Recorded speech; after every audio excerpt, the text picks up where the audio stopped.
You're listening to Cards to the Moon, a podcast about trading cards from both a collector and investor perspective. We hope you'll stick around for the ride as we take a deep dive into the state of the hobby, share some hot takes, hopefully some useful advice, and fun stories along the way. Hey guys, welcome back to the Cards to the Moon podcast. My name is Clark from 5cardguys.com and 5cardguys on Instagram. I'm recording the intro solo today for this Friday episode, but we do have a special guest interview that will play in just a bit. His name is Shane Norton, aka Sports Card Nobody on Instagram, and he's a big-time wrestling card collector. So if you're into wrestling cards, I think you'll really enjoy this episode. And if you don't know anything about wrestling cards like me before this interview, I think you'll learn a lot from Shane. We talk about the history of wrestling cards and all the way to what's popular today. Oh, and if you're going to the National later this month, Shane, along with others, is hosting a get-together on the Friday of that National week for wrestling card collectors, which is invite only, but it's real easy to get on the list, which he talks about in the interview. So stay tuned for that. But before we start the interview, I'm just going to announce the winner of our 2023 Top Series 2 Hanger Box contest that we announced only on this podcast just a couple weeks ago. And the winner is Andrew Harvey. Congratulations, Andrew. We'll reach out to you on Instagram and we'll get it to you as soon as possible. And thanks to all of you who DM'd us on Instagram at Cards to the Moon to enter and for being a loyal listener of the pod. We'll do some more giveaways in the future, so don't worry if you did not win this time around.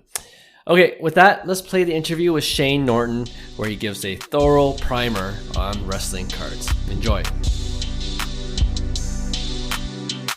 All right, we have another special guest on today's podcast episode. His name is Shane Norton, and you can find him on Instagram at SportsCardNobody. And if you're now on Instagram Threads, you can find him there too with the same handle.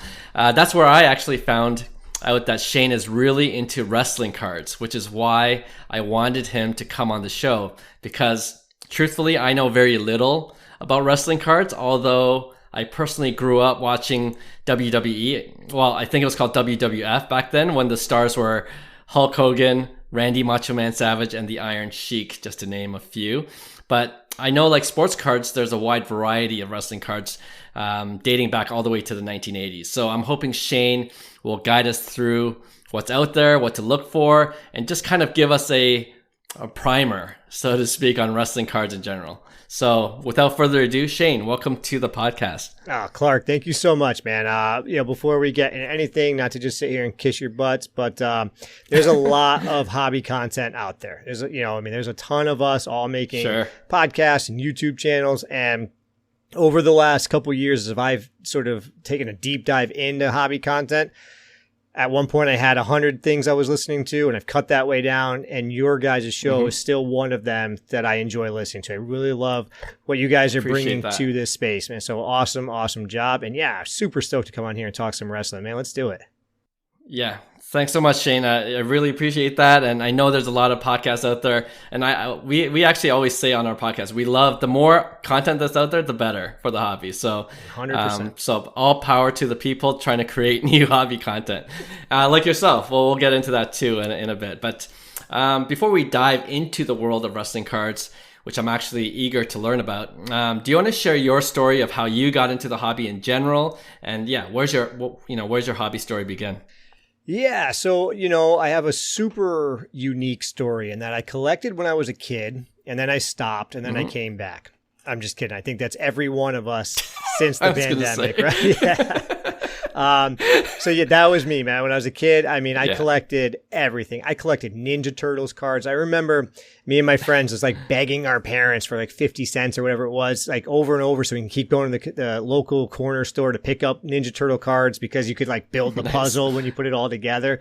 We were just just nuts over that. And then as I got a little bit older into like elementary school, it was baseball cards, it was football cards. Marvel cards. I was such a big Marvel collector. I was super close to completing the, I think it's 1994 Skybox. Might have been even like 1993. But that was the set where when you put them inside of the 9-page binders, it would make one big poster, basically. Oh, yeah. And I loved collecting that. That's and then cool. it got stolen from me. I don't know what happened to that whole set, so I never finished it. But yeah, fast forward, get a little bit older, kind of fell out of it for whatever reason. High school is probably when it really started to fall off into college. But then I'll try to make this story short and sweet. But in 2018, I was finally marrying my now wife. We'd been together forever. We were engaged for a couple of years, finally getting married. And for a wedding gift, we had said we weren't going to really do wedding gifts. So I decided to get her tickets to, we were living in Los Angeles at the time, and the Packers, she's a Packers fan, were coming out to play the Rams. So I decided to pick up a set of tickets for her because she had never been to a game. So I buy those, and then the morning of my wedding, I was sort of like, I hadn't come up with a way to present them because I didn't have the physical tickets yet. They weren't out. You could buy the tickets. I bought them from a season ticket holder or whatever. So I was trying to come up with a way to present this to my wife. And I just got this like silly idea. I ran to a Target that morning and I picked up a whole bunch of football cards. I think they were score cards. Yeah, they were score cards. And I went up to the customer service desk and I go up to the woman who's there and I say, hey, so I'm looking for 2 cards. It was Aaron Rodgers and Todd Gurley at the time. I didn't, I was like, I'm just looking for 2 cards out of these sets. Is it okay if I just like open these and then whenever I open, I'll pay for and put the rest back? And she's looking at me like, no, we can't. Okay. What are you talking about? I was like, no, listen, I'm going to pay for everything I open, but and she's like, all right, I'm getting married. I start to explain that. And then she hears, the wedding things. She gets her boss to come over and they're like, yeah, let's do this. So then these 2 women are like helping me rip open all these packs, just looking for those cards. And finally, I don't know however many we ripped, found the two guys that I was looking for, paid for, maybe it was like 15 packs or whatever it was. This was a lot easier to get packs then, although we're in a good spot now. You can go to Target and get cards now again. True. But, so I got those 2 cards. They made like a nice little letter or whatever. And that's how I presented the gift.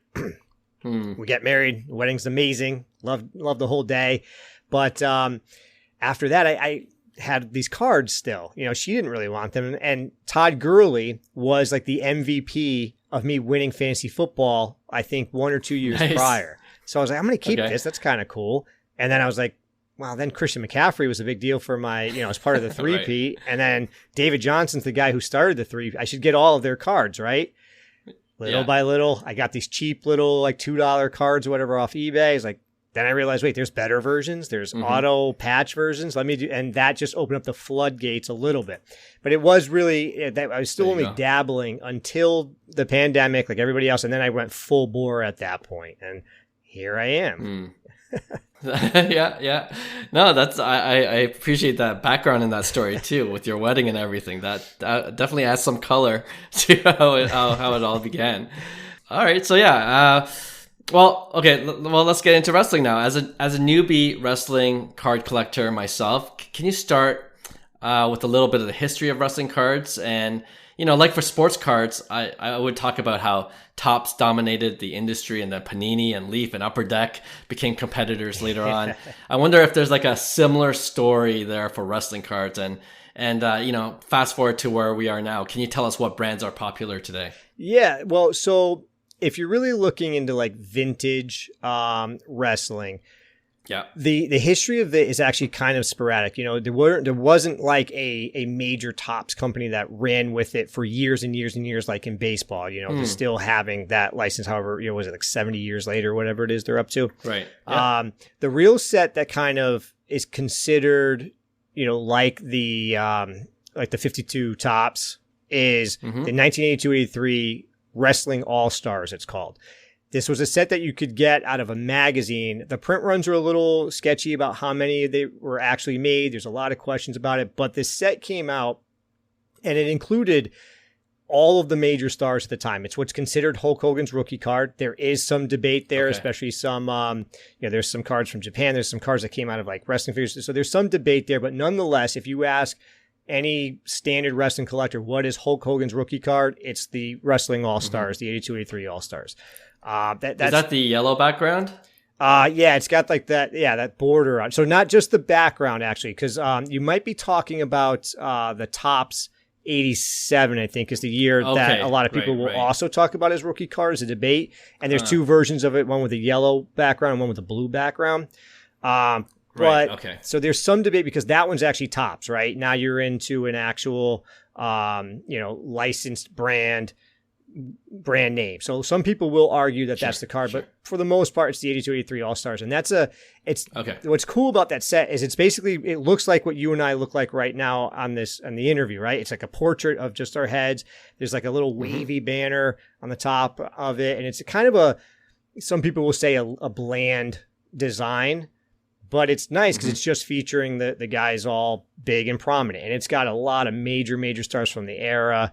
Andre the Giant's in there. I mean, a lot of the major guys that really helped kick this off. So that's really what people consider the vintage set. If you're a vintage wrestling collector, a lot of people collect that.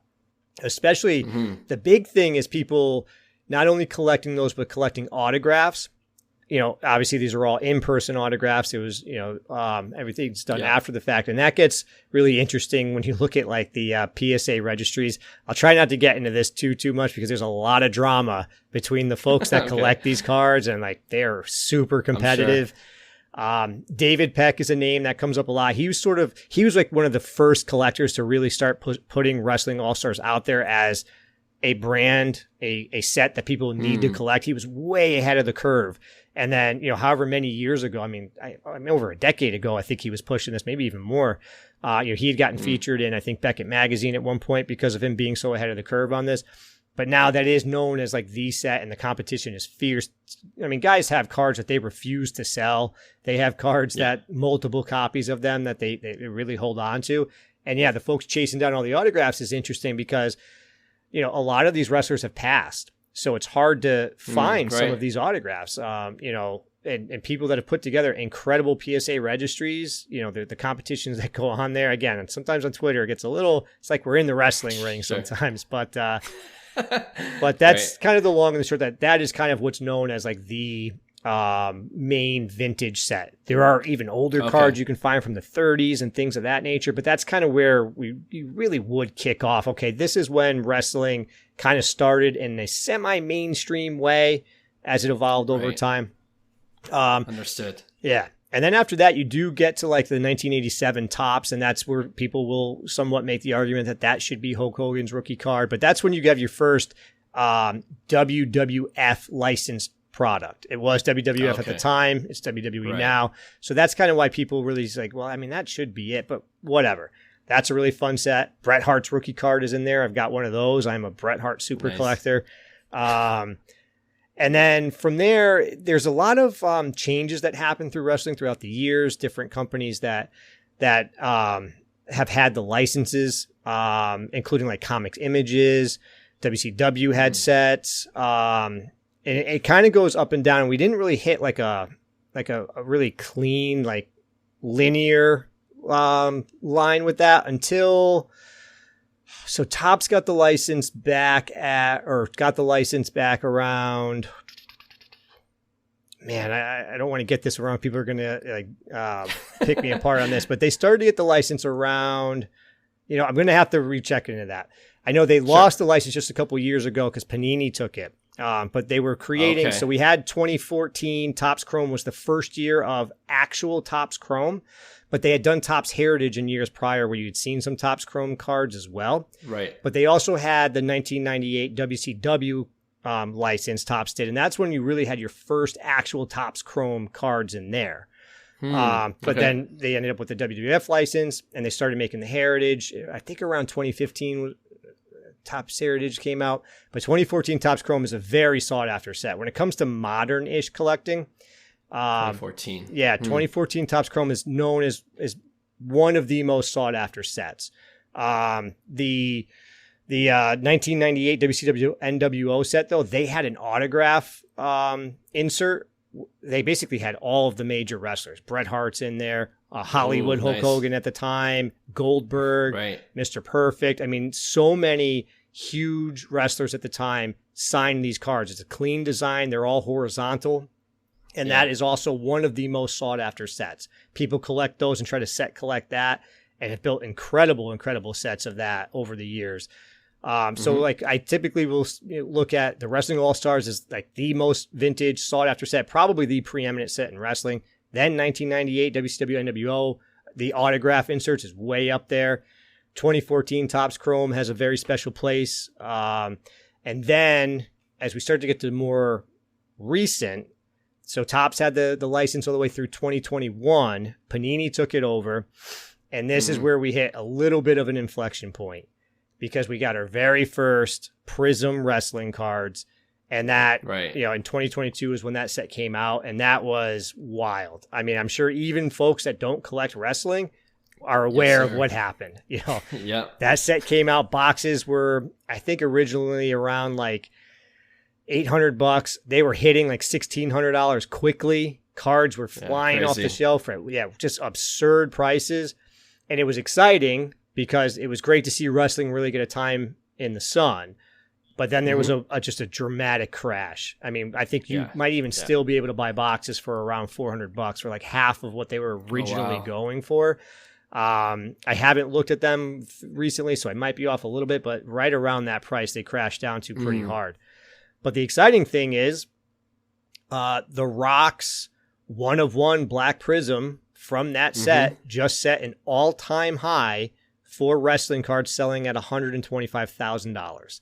Yeah. So while the set is going to be remembered a little polarizing for the crazy hype in the skyrocket that it saw immediately followed by the crash, the cards hold those value. I mean, a Bret Hart 1-of-1 just sold for like $9K. Those cards are still the Prism collectors want those cards, just like in other sports. Yeah. And that's where we are now. Panini still has a license, although it was already, as soon as they got the license, I think even before Prism dropped, it was announced that Fanatics was going to be getting the license within a few years, which means it'll be going back to Topps.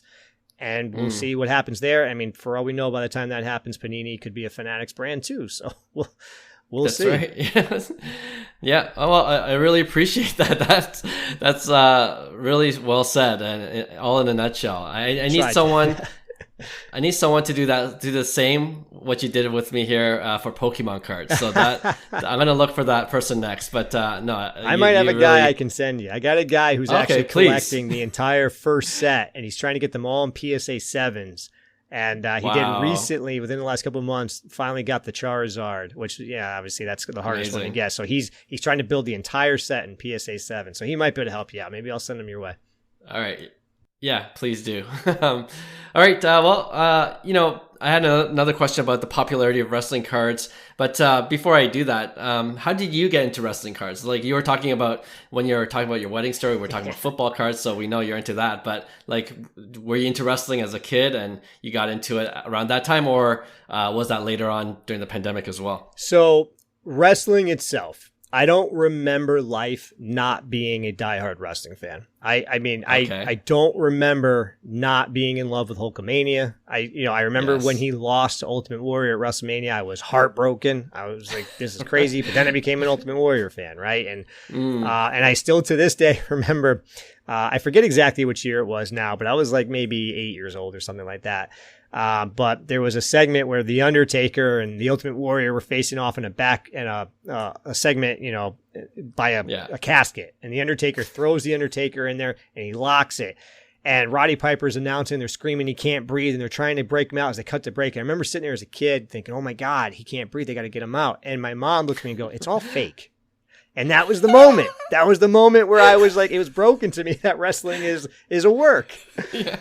So my entire life, though, I had been a wrestling fan. I fell off a little bit because it was kind of hard to keep up when I hit a certain age. It was hard to watch pay-per-views. And then in the late 90s, when it hit its peak again with the NWO specifically, I became, I was like, this is just as amazing as I remember. And I've been a fan my entire life. Bret Hart is my all-time favorite wrestler. I'm wearing a Bret Hart t-shirt right now. I super collect his stuff. So all of that is to say, like, I've always been a wrestling fan, diehard. I think it's the most unique just type of entertainment that exists. There's nothing else like it. And wrestling cards started to enter my sphere about a year and a half to almost 2 years ago now. So I knew that they existed. Okay. but I didn't realize that they were like legit, I guess, right? But because of folks like you and other content creators were getting exposed to so many different things, I had started to hear other people talk about wrestling cards, including Brett McGrath from Stacking Slabs. I discovered Worlds Collide, which is a really wonderful podcast featuring Tony Vella and Zan Morning. And I started to realize, wait, this wrestling card, like there's actually like really nice wrestling cards out there. And that immediately got me going. What is Bret Hart's rookie card? Boom, 1987 Topps. I found a raw copy that I still have. I bought one of those, and that started to open up the floodgates. But what really cemented it for me is I went to a card show. And this is why, man, I encourage people to do two things in this hobby. One is, if you can, create content, even if it's just sharing stuff on Instagram, on Twitter, on Threads, whatever it might be, and get out to shows. Get out and just see what's out there, because you're going to get exposed to things that you didn't realize. So I went out to this show called the EC3 show here in Connecticut, where I live. It's a show that's put on by a guy that's become a friend of mine, actually, but his very first show I went out, and I had come across a dealer that I actually kind of knew. He's a local dealer. Ideal Sports Cards is the name of his shop. And I was just chatting with him, and I looked down, and he had some really cool wrestling cards in there. And I had actually just lost a bet to two of my buddies, and I had to buy them each. We decided to be a wrestling card for about $20. So I'm looking through what he's got, and he had this 2020 Topps Finest set, or several of them, including Bret Hart, The Rock, Stone Cold, Triple H, Undertaker, and John Cena, I believe. And he had these all in gold. So I'm looking at these things and going, holy moly, these are phenomenal. And I said, how much? I'm buying, and I bought every one of them. And I fell in love with that set specifically for a long time. Like, this set is so pretty. I mean, you're aware of Topps Finest from baseball, I'm sure. Sure. So seeing this set in person, I was just like hooked. And that really sent me down the rabbit hole, really started to educate myself, really started to like find who I was. And it started to, I was just on a show, a collab that I do with these guys, Cousin Collectibles, called The Faction last night. And we were just talking about this. You know, they asked me how I feel now in my collecting, and things have changed over the last 2 years. And I said, I'm super happy. I really do believe I have one of the best Bret Hart collections, at least in the public sphere, out there. I've really built something special that I'm super proud to have. But I started to feel a little bit hollow because I'm neglecting baseball cards. I'm a Mookie guy. I'm a huge Dodgers fan. And I haven't bought a Mookie Betts card in a long time. I'm a huge Lakers fan. I'm a huge 49ers fan. You know, I think Fred Warner just got he's being touted as the best linebacker in football. I don't have a Fred Warner card. Now, I get we don't love defensive, cards in this hobby space, but nonetheless, give me a Fred Warner card, and yet I don't have one. So it's sort of pros and cons there, that wrestling has become my main focus, but I still feel a little bit of that, like I need more Kershaw cards. Yeah. Nice. Okay. Well, you mentioned, I guess you really started collecting wrestling cards about a couple of years ago, but even since that short period, would you say the popularity of wrestling cards have grown over time? Like, if you go to a local card show, do you see more booths with them, or less? So 100% popularity has risen. And I know that, we all know that for a few reasons. I mean, prices have gone up. There's even, I think on Stacking Slabs, he was talking about recently, the card ladder indexes and whatnot, and most things are down, right? And that's not a shock. We can't maintain where we were over the last couple of years. There's no surprise about that. Right. But wrestling still continues to show trends in the upward space.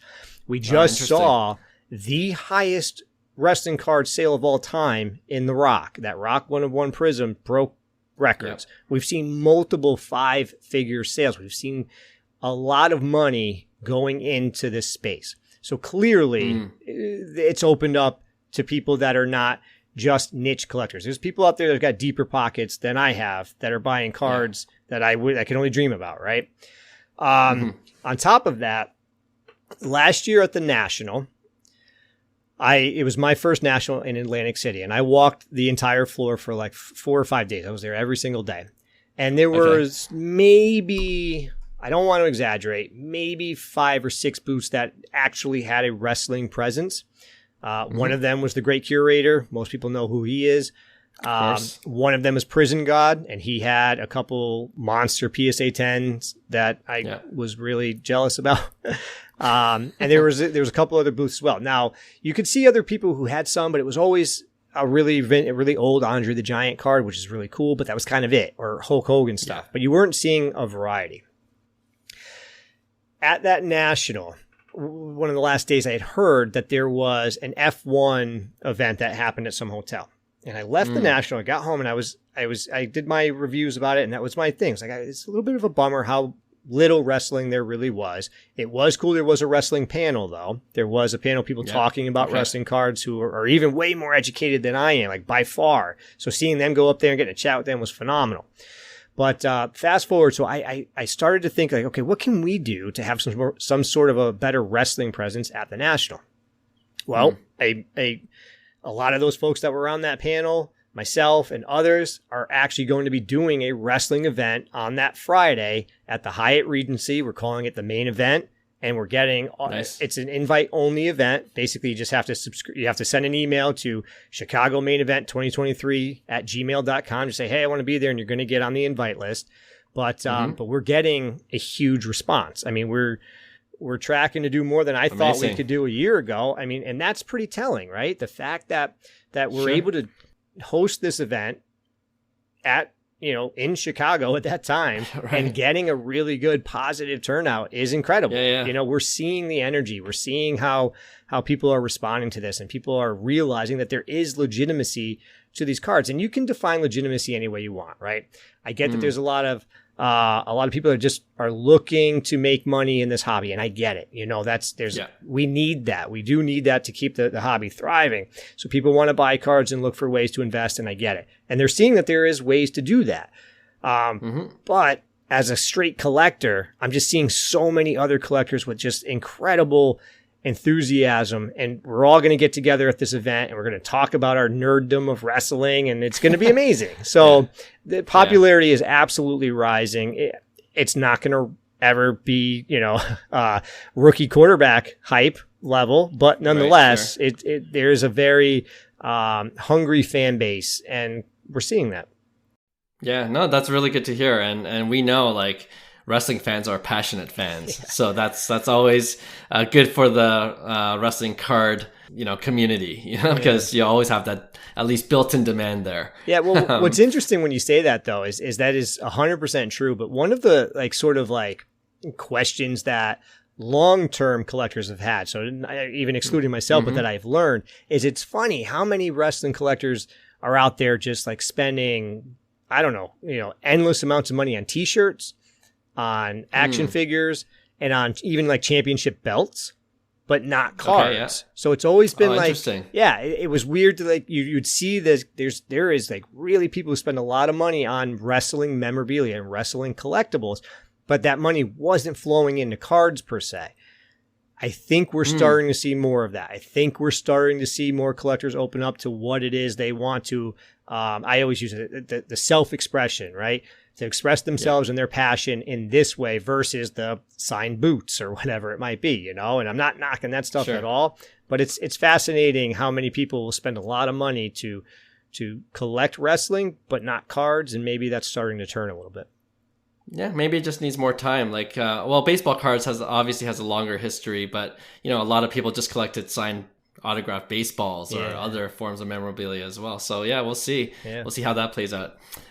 You did mention, there are collectors or even like people in the hobby that just want to buy wrestling cards to flip as an investor. And I was wondering if you could just kind of spend a little bit of time on that, where if people wanted to do that, if hobbyists wanted to do that, what should they be looking for? Like in sports cards, it's easy. You could say you probably want to look at someone's rookie cards first, probably. Then you can be more specific with like on-card autographs are usually more desired. Serial numbered cards, that have scarcity. I was wondering if it's the same for wrestling cards, or are there other factors that come into play that might add to the card's monetary value? So it does follow a similar pattern for sure. Scarcity matters. Okay. Rare and scarce cards are the ones that command the most money. That's why in the Wrestling All-Star set, people are really trying to track down, obviously, again, they're in-person autographs on that set. and build out those sets, right? Because they're so much harder to get than a raw version. And that also, that whole set becomes very grade dependent. Trying to find a PSA 10 is like, good luck. I mean, it's an old set, came out of you had to like order through a magazine. I mean, nobody had any idea they'd be worth anything for all these years. And there's questions about how many there are, but so that set does become very grade dependent. And of course, when you get to more modern eras, you've definitely run into the same thing in the other sets where numbered cards, parallels that are harder to find hold more value. So if you want a Rock card, he doesn't have too many versus some others. Actually, if you can get a 1/1 prism, obviously that means something. Or if you can get a gold numbered to 10, that is where it's going to be. But of course, getting those initially, there's always that built-in cost for someone like the Rock. So you can try to prospect, but prospecting in wrestling is weird. There is a never-ending debate in the wrestling world, and this is true in some other sports as well, a true rookie or whatever. But in wrestling, it gets so convoluted because, like, let's look at someone like Bray Wyatt. Bray Wyatt is he's currently Bray Wyatt again, but he was the Fiend, and then he was Bray Wyatt with the Wyatt family, and then he's Bray Wyatt. Like, these characters, these gimmick changes. So what's the actual rookie card? Is it when he became the Fiend, if you want a Fiend card? So you start to have these like really big debates. And then it is super common in the wrestling world that a lot of wrestlers will come up through the independents, and the independents will make their own cards. So if you go after some of these guys, if you want like an MJF, are you going after, I think it's Limitless is the set that his like first independent card came in. Is that his rookie card? Or is it the Upper Deck one? They did the first AEW set, back in 2021, I think is when that set finally came out. These debates are like very, very deep, and they happen endlessly in the wrestling world. But you can still try to do that. If somebody was picking up Roman Reigns cards 10 years ago when he was getting booed when he was the champion, they're pushing him as the biggest baby face in the company. If you were picking up his cards then, you probably had a good chance to get them a little bit cheaper. But now he is literally the hottest act in wrestling maybe even the last 10 years. Maybe, it's the whole thing that they're doing, the Bloodline storyline, it is just like taking over the wrestling airwaves. So now if you had any of his cards, from when he was in the Shield, you probably got a good chance to flip those now. So you can play that like timing game a little bit, but it's just harder to predict. You might see a young prospect coming up, and it's just as difficult in baseball. So I don't really want to say it that way, but you have some inkling that, Jason Dominguez has some various stats. You think, oh, this guy might be it. He's coming up with New York because all these reasons. You might not necessarily be able to predict that this random wrestler in the independents is going to go on to become the biggest wrestler in the world. Trying to figure that out is tricky. So you can still do it, though. I mean, there's people that are looking at right now. Grayson Waller is having a little bit of a moment. He's a guy that was in NXT, which is kind of like the minor leagues of the WWE. He's come up and he's been doing this like talk show thing. He just had his first actual main roster match against Edge, a legend, a Hall of Famer. They're obviously going to start trying to figure out how to push him. So there's a chance that if he clicks, you could start to make some money off him. Austin Theory was a guy a couple years ago that was kind of his cards, his rookie cards were starting to sell for a lot of money. His 2020 Topps Finest, for instance, like that's his rookie card that actually has the RC logo on there. Those cards were selling for a lot of money, but right now he is one of the most bland, boring acts going, and fans are just not interested in him. So that could be a miss, just like a Zion Williamson or whatever, Although Zion Williamson still has more story to go, we'll see. And so does Austin Theory, right? So there are a lot of similarities there. And if you can be shrewd and start to figure out a little bit of like who's getting a push and who's not, you can try to figure out how to make money. Yeah, no, and that segued into my next question, which you already answered, because I was wondering if there was such a thing as prospecting in wrestling as it is in other sports, and you kind of really touched upon that. And something that made me think while you're sharing about prospecting in wrestling is, it's true that in prospecting in sports, obviously you look at their stats and you see how well they do, but with wrestling, it's almost like predicting what the storyline might be, right? Yep. But then at the same time, it's hard to gauge how fans receive that storyline. Is that really the issue in terms of prospecting in wrestling? Yeah, I mean, dude, that is that is absolutely, I mean, good luck figuring out exactly what the fans are going to like, right? Because it doesn't matter. You can push a guy to be unbeatable. You can push a guy to win every single title and he never loses the title. And this is true. I mean, this happened with Roman Reigns before when he was doing the head of the table bit, or I'm sorry, I forget what it was called now, but when he was first getting his first babyface push, he was unbeatable. He was the guy, but the fans were just booing him out of every arena. They did not accept him. It just didn't work, right? And now he's turned into this heel character where he is the head of the bloodline, head of the table, and he's now the hottest act that's going. And all of a sudden he's finally blowing up. So, but I will also make the parallel. This is kind of true everywhere though, right? Because you can look at stats, you can look at all these different things. But, why isn't Freddie Freeman more popular amongst the hobby, right? Point. I mean, he's going to go to the Hall of Fame. I mean, maybe it's not, the book's not done written yet, but he's one of the best hitters in baseball and nobody really cares, right? Mookie Betts has it. I mean, don't get me wrong. Mookie Betts has a market, but it's not what you might expect it to be when you really go back and look like, I mean, this guy was maybe second to Mike Trout for however many years. I mean, he's, true. I mean, the guy's won 2 World Series, won an MVP, he's done all these things, and yet his market still isn't what you might expect it to be. And it still comes down to when it's all said and done, how the fans respond to you long term anyway. In sports and stick and ball sports, you definitely get a lot more of the hype machines. You don't see that the same in wrestling. You don't see again, going back to like Grayson Waller, you're not going to see the crazy spikes like we're going to see for, Wemby. I mean, good luck getting a Wemby card and good luck figuring out how well he's actually going to do. I think he's going to do well. Yeah. I think he's going to struggle for a couple of years. Prices come down. That's probably the time to buy him. I don't know. I don't think you're necessarily going to see those types of fluctuations because of that level of hype in wrestling, which in my opinion is a good thing. I mean, there definitely are fluctuations. There definitely, people get hyped up and, if you decided to buy like Liv Morgan last year when she finally won the title, it's probably not the best time to collect Liv Morgan cards. You're probably happier to buy them now or a year before that, right? So, no, I appreciate that insight and very helpful. Just speaking to you for the last half hour. So Shane, thank you for that. And what we like to do with all our guests is just kind of, I'm going to ask you some rapid fire questions if you don't mind. Let's do it. And then we'll just end off the interview that way. All right. I always ask this first. What's your favorite PC card at the moment and why? Okay. So, man, this is such an impossible question to answer, but this has kind of become my default. So, in the first Prism set that came out for wrestling, there's the white sparkle cards. And I was able to get my hands on a Bret Hart one. That's who I super collect. That card came in, and when the wrestling white sparkles came out, they were just notoriously off center, bad. I mean, so many of them, it was like laughable. Like, how are so many of these cards so way off center? So I got this one, and it looked just perfect. It looked great.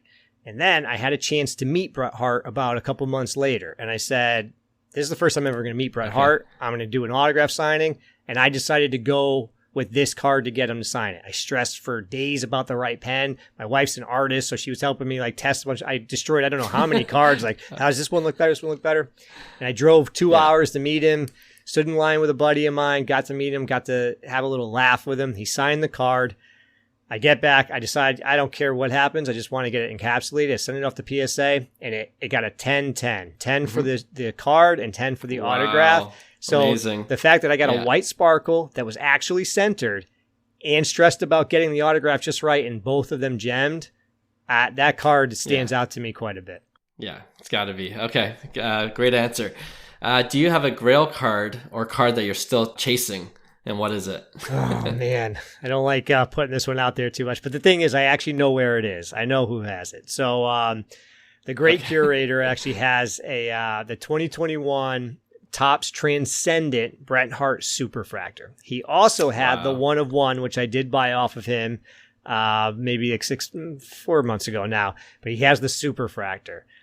It's a little out of my budget. Amazing. That is a card that I would just love. I don't have a single Superfractor in my collection at all, and I've missed out on a couple of Bret opportunities. So that one would, that's probably the piece I'm most interested in adding one day. And he has said he would sell it to me, but we'll see. Okay. Maybe one day. Okay. Well, maybe one day. All right. We talked about this card already. The 2022 WWE 1/1 Black Prism of The Rock graded PSA 7, which I believe you mentioned, sold for 126,000 on PWCC. What did you think about that sale price? Were you surprised or a not? little surprised? Yeah, I was definitely a little surprised. We have a very passionate community, and everyone was watching this thing like a hawk, because this was going to be a pretty big telling point about where the market stood. We all expected it to sell for a lot of money. I don't know that 125 was what any of us would have predicted. I was really expecting, I don't know, like I'm trying to think back now because it surpassed it so quick, but like 40, 50, 60,000. It blew that out the window. And it sure did. And there's also, I'll touch on this briefly real quick, but there's a big sort of split between vintage wrestling collectors and modern wrestling collectors. And it was kind of like a galvanizing moment. It's like, look at this modern card, just set the highest record of all time. So it was a surprise to see it go for that much, but it was also very exciting. Obviously it's a card I'll never own. It's probably a card I'll never even see with my own eyes. But to see that there is that level of interest in the modern space, it was awesome. Yeah, it certainly was impressive. I didn't think it would hit six figures, but blew that expectation out of the water too. A couple more. There's always an ongoing debate in basketball who the GOAT is. Obviously between Michael Jordan and LeBron. Is there a similar equivalent in the wrestling world? Like I would maybe think Hulk Hogan versus The Rock, but I don't know. Is that right, or is there someone I'm not considering? Well, I think you're definitely missing Stone Cold.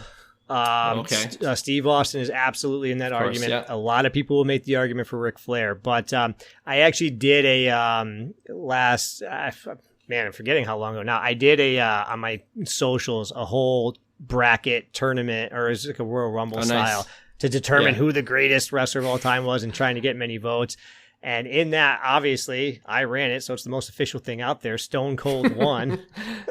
Wow, okay. But if you ask me, so there is a debate, and I say it's Hogan. For me, wrestling doesn't exist where it is without what he did in the 80s.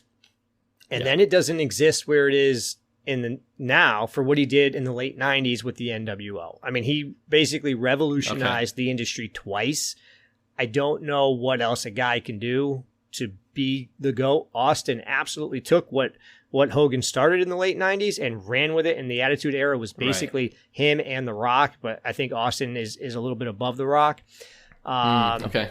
So for me, it's Hogan, but there's debate. John Cena's in that conversation. People are starting to talk about Roman Reigns being in that conversation. He's setting records, which, in the wrestling world is a little, they can choose who sets the records, but nonetheless, so there's definitely people that are in the conversation outside of The Rock and Hogan, but The Rock is still by far the most transcendent. His popularity outside of wrestling is why his card set the record. Yeah, for sure. Yeah, no, that's good to know.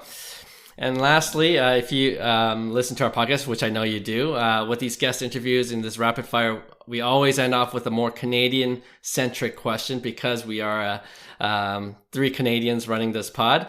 But it's a no-brainer what I'm going to ask you. You're a fan of one of our beloved Canadian wrestlers who's been inducted into Canada's Walk of Fame. His name, of course, is Bret the Hitman Hart, born in Calgary, Alberta. What is it about Bret Hart you like as a wrestler? Yeah, just curious why you are a super fan. So it's funny. Like now as, a middle-aged man,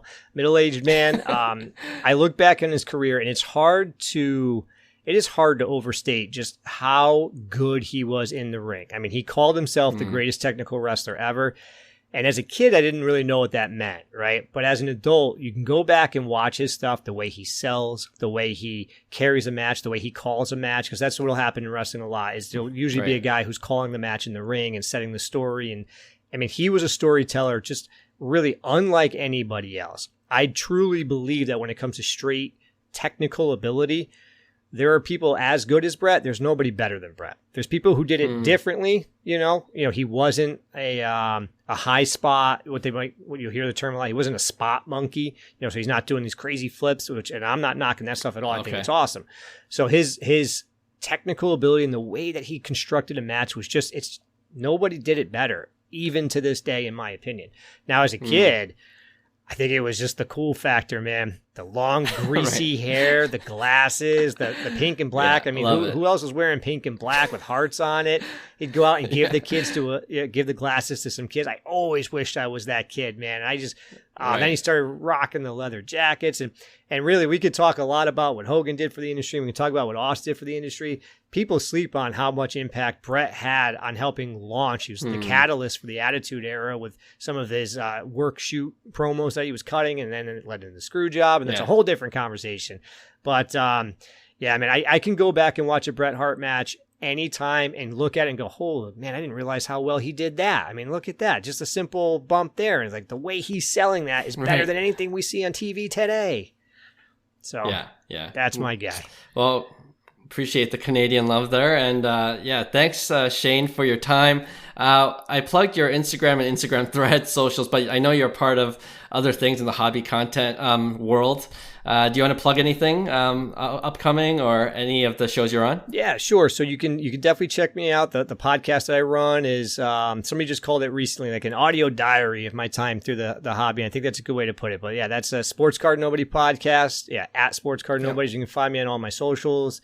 And really the big thing is coming up at the National. If anybody's going to be at the National, if you're a wrestling fan in any form or fashion, come check out the main event. You can just email Chicago Main Event 2023 at gmail.com. We'll get you on that invite list. There's going to be giveaways. It's going to be such a great atmosphere. Come out and check that out.